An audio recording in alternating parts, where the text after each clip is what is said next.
tous, c'est Elisabeth, j'espère que vous allez bien. Je vous retrouve pour le petit calendrier de l'Avent en vidéo. Et aujourd'hui, je vais essayer de faire des réponses très courtes à plein de questions que j'avais reçues sur Instagram il y a quelques semaines quand j'avais fait une story justement sur ce calendrier de l'Avent, où j'avais reçu pas mal de questions. Et je me suis dit, tiens, allez, hop, on va essayer de répondre à tout le monde sur une petite vidéo. Donc première question, c'était la question de Liley. Je pense que c'est ça, c'est un pseudo, hein, bien sûr, sur Insta, où tu me disais, est-ce que tu as une petite astuce pour communiquer avec les guides quand on n'est pas médium? Alors, moi, je te dirais, il y a un truc super, c'est de demander des signes.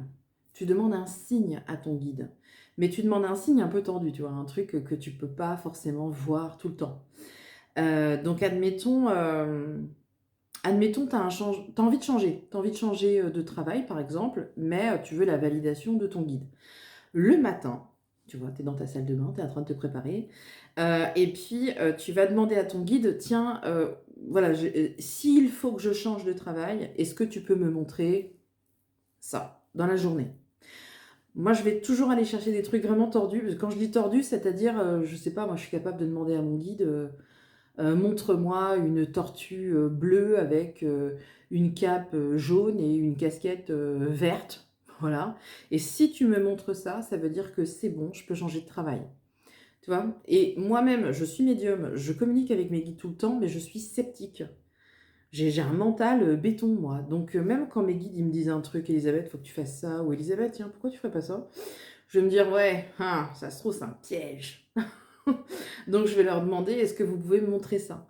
Et je m'extasie à chaque fois que je tombe sur un signe ou un message ou un truc. Je trouve ça tellement fabuleux de voir en fait comment ils peuvent réussir à coordonner autant d'éléments pour qu'on puisse avoir notre réponse.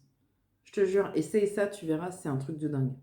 Alors, ensuite, il y a Elodie qui me disait, les défunts voient-ils l'avenir ou celui de leurs proches? Alors, les défunts ne sont absolument plus concernés, je sais que c'est dur, hein, mais les défunts, ils ne sont pas concernés par l'avenir. L'avenir, ça les concerne plus. En fait, les défunts, ils sont vraiment complètement détachés de leur vie physique. Donc, c'est vrai qu'en médiumnité, ça m'arrive, il y a des personnes qui me disent qu'est-ce que mon grand-père pense de ma situation professionnelle? Bah, il est parti en fait. Donc, la situation professionnelle, il va juste te dire, bah, fais ce que t'aimes, écoute ton cœur, fais les choix qui t'appartiennent. Enfin voilà, il est détaché. Mais l'avenir n'est pas consultable à travers les défunts. En tout cas, pas de mon point de vue, ok? Peut-être que d'autres médiums te diront autre chose, mais de mon point de vue, non. Ensuite, j'ai eu quoi? J'ai eu, est-ce que les entités viennent à vous tout le temps? Ou juste quand vous le demandez. Bah, le problème, si tu veux, c'est que quand on est médium à plein temps, il n'y a pas vraiment de pause, il n'y a pas vraiment de break. Donc c'est vrai qu'on a souvent des défunts qui viennent à nous. Moi, je bloque, je dis non, mais stop, j'ai pas envie en fait, je suis pas au travail, ou si je suis dans ma vie privée, je fais mes courses, j'en sais rien quoi. Je vais être très centrée sur ce que je fais en fait. Donc, j'ai quelqu'un qui vient, qui me parle, bon, bah, ok, mais si je suis pas en rendez-vous ou si je suis pas dans l'exercice, tu vois, de mes fonctions, je vais les laisser passer. Souvent, c'est le soir, quand je veux dormir et qu'ils insistent, ou j'entends que je continue à entendre Elisabeth, Elisabeth, là, je vais leur dire stop, laissez-moi dormir, en fait, je veux pas, quoi. Je peux faire ça, ouais. Mais sinon, bah, quand tu es médium, tu as des connexions tout le temps, aux lieux, aux personnes, aux défunts, aux vivants, au passé, au futur. Enfin bref, c'est un peu le bordel, je te dirais. Alors, c'est Blanche aux Neiges qui m'a demandé ça. Est-ce que devenir médium, ça se travaille ou est-ce que c'est vraiment un don? Alors, en fait, la médiumnité, elle se travaille tout le temps. C'est un travail tout le temps, tout le temps, tout le temps. Tu t'arrêtes jamais, en fait, de travailler sur toi, sur tes énergies, etc. Moi, je sais que si je travaille pas sur moi, bah, je sens que mes perceptions, elles baissent. Je suis en vacances, par exemple, tu vois, là, je vais être en vacances dans quelques temps. Bah, forcément, je vais me mettre au vert un petit peu, je vais penser à autre chose, je vais essayer de profiter, de sortir de ma maison, parce que je suis toujours enfermée dans mon bureau. Et puis, je vais essayer de profiter à fond, quoi. Donc, petit à petit, je vais pas travailler mes énergies comme je le fais chaque jour. Donc, petit à petit, mes énergies, elles vont descendre un petit peu. Bon, c'est pas très grave, puisque je suis médium de naissance, je suis née comme ça, j'ai rien demandé. Mais c'est vrai que pour une personne qui veut se lancer dans ce domaine-là, il faut déjà qu'elle comprenne le système énergétique et il faudra évidemment travailler. Travailler, travailler, travailler, travailler, travailler. Et ça s'arrête jamais, en fait. Ça s'arrête jamais. Il y a des gens qui pensent, et on me l'a souvent dit ça en consultation, mais il y a vraiment des personnes qui pensent que un médium comme ça, bah même moi je suis née comme ça, j'ai rien demandé, mais il y a des gens qui pensent que bah, il suffit de s'asseoir, tu prends une photo, puis hop, allez, c'est parti, quoi. Et en fait, pas du tout. Pas du tout. Quand je pars en tournage comme ça avec Rémi, j'ai à peu près une semaine de préparation.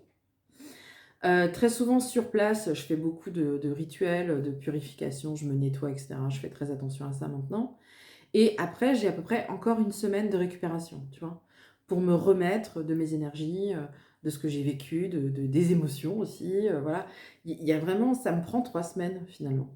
C'est pas juste, bah, allez c'est bon on y va, allez hop, allez délivrer la photo, allez hop, c'est parti. Non, non, on travaille vraiment. Après ce que je constate aussi, c'est qu'il y a énormément de personnes qui ont fait des formations avec moi. Alors c'est pas pour me faire mousser, hein, pas du tout, mais c'est factuel pour le coup. Il y a des gens qui ont fait des formations, qui ont compris comment ça marchait et qui sont aujourd'hui à leur compte en tant que médium, en tant que voyant, en tant que plein de choses. Donc ça veut dire que des enseignements donnés à des personnes qui ont vraiment beaucoup, beaucoup, beaucoup bossé, bah, ça porte aussi les fruits.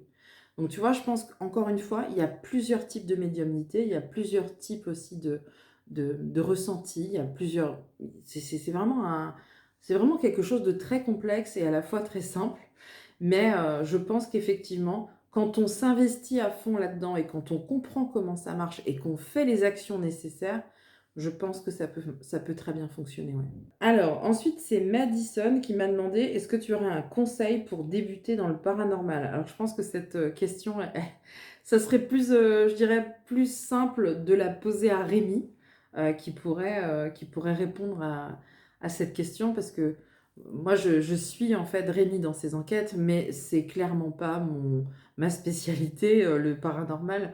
Euh, je suis moi beaucoup plus axée, si tu veux, sur la médiumnité. Alors, ce sont vraiment deux mondes, effectivement, qui vont se rejoindre, hein, on est bien d'accord.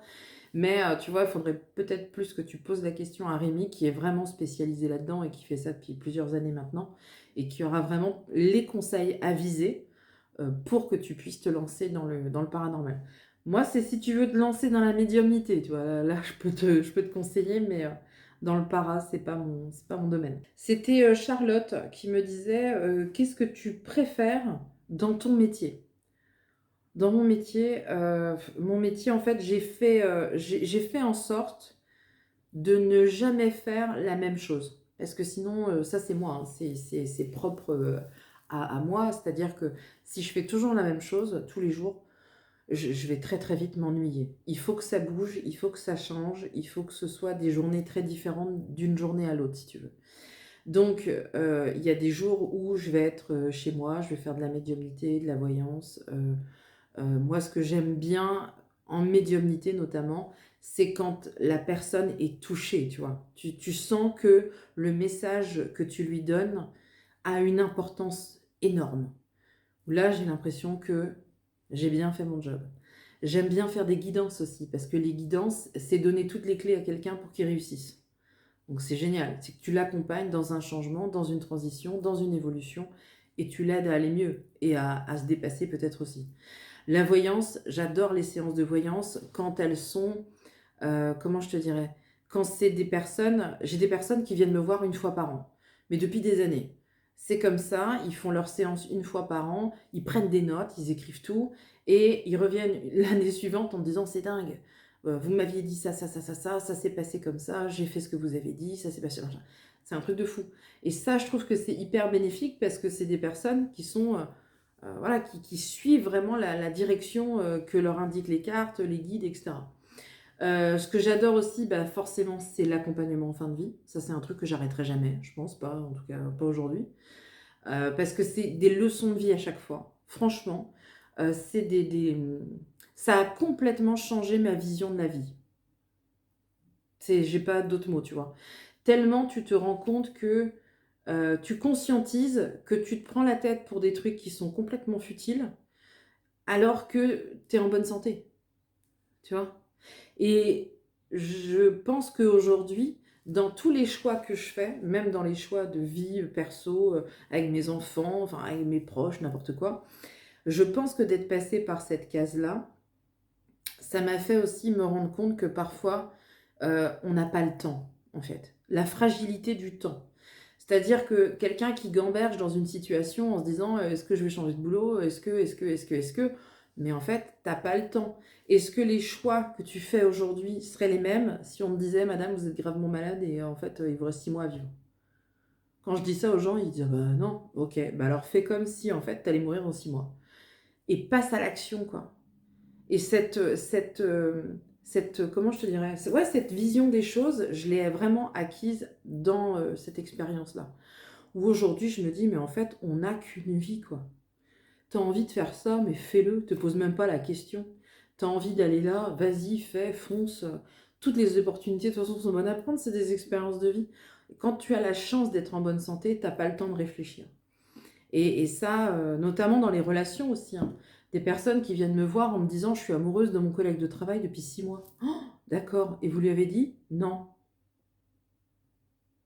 Je dis: «Pourquoi?» «Bah, parce que, bah, j'ai peur qu'il me dise, bah, que pas lui». «D'accord, bah, au moins s'il vous dit pas lui, bah, super. Du coup, vous pouvez, jeter votre dévolu sur quelqu'un d'autre et puis au suivant, terminé, on n'en parle plus». «Ah ouais, mais non, mais j'ose pas». «OK». Et quand c'est comme ça, je donne un cas de figure qui est extrême, hein. Attention parce que là, je vous préviens, ça va secouer un petit peu. En général, je lui dis: «Bah, vous savez quoi? Demain, vous allez arriver au travail et votre collègue, il est pas là». Il me dit: «Ah bon?» Je dis: «Ouais, ouais. Parce que demain, vous allez apprendre que votre collègue, il est mort». Elle me dit: «Ah bah non, arrêtez vos conneries». Je dis: «Non, non, mais voilà, imaginez qu'en fait, vous avez passé 6 mois à le regarder en open space, à zioter, ses moindres faits et gestes, à calculer le moment où il va à l'imprimante chercher les papiers, tout ça pour que dalle, pour jamais oser lui dire, alors que si ça se trouve, bah, lui aussi, il a peut-être quelque chose, qu'il partage et puis, ben, si vous essayez pas tous les 2, bah, en fait, vous saurez jamais, quoi. Et la vie, elle est tellement fragile que demain, tu sais pas, en fait, est-ce que tu seras là ou pas? Donc à un moment donné, arrêtez de vous prendre le chou et passez à l'action. Et puis, bah, si vous vous prenez un vent, eh ben, c'est pas grave. Il y en a d'autres des hommes, sur terre, il y a pas que lui. Et on gagne un temps fou, en fait, quand on réagit, comme ça. Quand on est dans ces mécanismes de: «Allez, on n'a qu'une vie, on y va, quoi». Et c'est peut-être ça, tu vois, ce signe que beaucoup attendent et qu'ils vont l'avoir à travers cette vidéo. Vous n'avez pas le temps. Donc si vous avez un crush, si vous avez un coup de cœur pour un collègue, je sais pas moi, si vous avez envie de folie, de faire un truc un peu dingue, faites-le. Attendez pas, il se passe un truc grave ou que ce soit trop tard ou que machin. On n'a qu'une vie et je pense que l'accompagnement en fin de vie, moi, ça a été une révélation, quoi. Alors, il y a des gens qui vont dire: «Ah ouais, mais c'est triste». Mais non, c'est pas triste. Ce qui est triste parfois, c'est de pas profiter de la vie. Voilà, ça c'est triste. Mais, entendre des gens qui sont malades et vous dire, «Oh Elisabeth, si j'avais su». Ah ouais, bah tiens, si j'avais su. Dire que moi, toutes les fois où j'ai entendu «si j'avais su», maintenant je sais. Donc, parfois je peux passer pour une dingue, mais c'est pas grave. Au moins je suis heureuse, tu vois? Je suis alignée dans ce que je fais et je suis heureuse. Et puis, il y a aussi quoi? Il y a aussi l'écriture. Ah, l'écriture, moi, c'est un truc de fou. Je passerais mes journées entières à écrire. Je pense d'ailleurs qu'à la retraite, c'est ça que je ferais. J'écrirais que des bouquins dans une maison fermée en bord de mer. Tu sais, je ferais pas de relations sociales. J'aurais un chat, un PC, un mari qui me prépare des cocktails, voilà. Et puis, écrire des livres. Écrire, ça, c'est une passion, incroyable. Et dans mon activité, bah, je fais aussi des vidéos sur les réseaux. J'adore faire ça, j'adore communiquer avec vous. J'adore les séminaires aussi, tu vois? Je fais plein de choses et puis, j'adore aussi, faire des tournages de temps en temps, avec Rémi. Tu vois? Tu vois un peu le déroulé? En fait, il y a plein de choses différentes. Il y a aussi les festivals. Je fais des festivals, je fais des salons, je fais des conférences un petit peu, enfin, tu vois? Et comme ça, en fait, mes journées, elles se ressemblent pas. Un jour, je vais dans les hôpitaux, un jour, je vais chez les gens faire de l'accompagnement, un jour, je reçois les gens ici, un autre jour, j'écris des bouquins, enfin, tu vois? Et c'est ça qui est bien, c'est quand tu as des journées qui ne sont absolument pas monotones, qui ne se ressemblent pas, avec des consultations qui ne se ressemblent pas non plus.